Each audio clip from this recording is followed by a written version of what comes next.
Welcome, I'm Raghee Horner, and thank you for joining me for our Interbank FX series on a number of topics we've been covering throughout the month.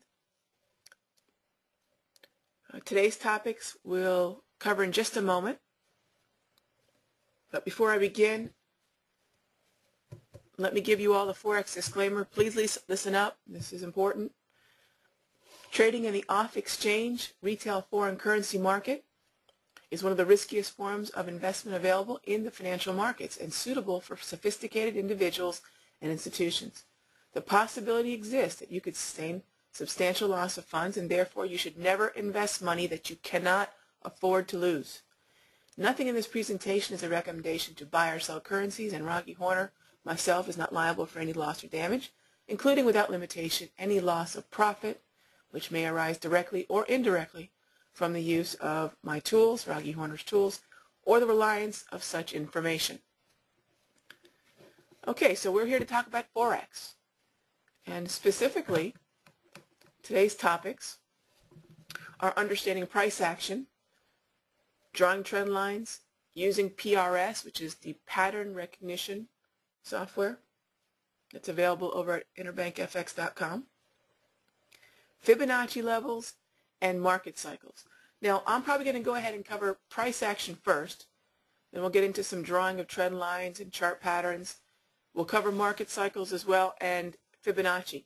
Now, Fibonacci will be very last. I'm going to touch on it briefly and basically show you how I set it up on the IBFX4 platform. So we're not going to get into a full session of Fibonacci.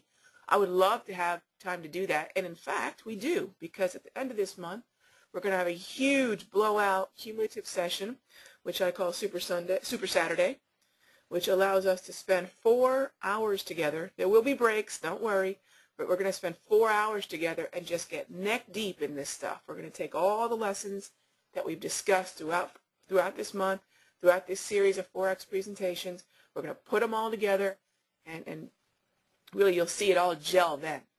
Because this is really a process of just getting a little bit of information every single week until you've got the makings of enough knowledge to begin to put them together in a methodology using the strategies that I'm teaching.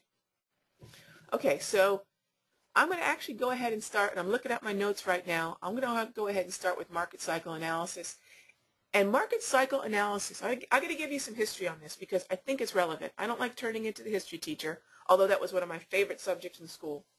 I do believe that understanding the background of market cycles is important because it gives you an idea of just how time-tested this is. Market cycles, or market trends as they were known, were written up and discussed, taught, I guess you could say, by Charles Dow.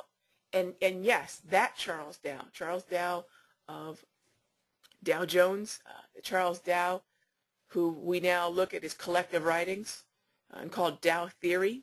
And he discussed this idea of market trends. Now, he discussed 3 trends: accumulation, markup, and distribution. In all due respect to Charles Dow, I actually add in markdown. And a lot of traders do, because Charles Dow most obviously wrote about the stock market, which has a bullish bias. People are typically going to be looking long.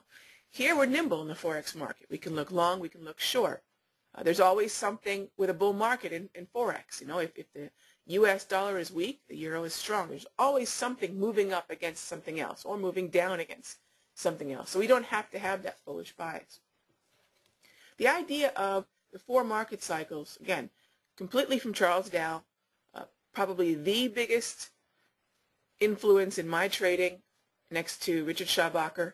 But this idea of market cycles has been the distinction that has made everything else click in my trading life. So if I haven't really stressed how important this is, please hear me out. This is very important. Market cycles, there's 4 of them. If you want to go ahead and write this down, please do.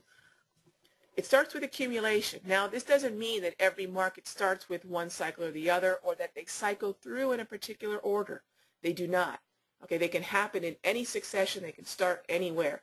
I just want you to know them individually. So accumulation is that cycle which is a sideways, quiet, cycle, and I'm going to go ahead and see if I can find a chart in accumulation while I'm discussing it. It's a sideways market cycle that typically has a fairly defined support and resistance level, and this works. Okay, here we go. Here's an accumulation, pretty decent little accumulation right here. Accumulation is really distinguished by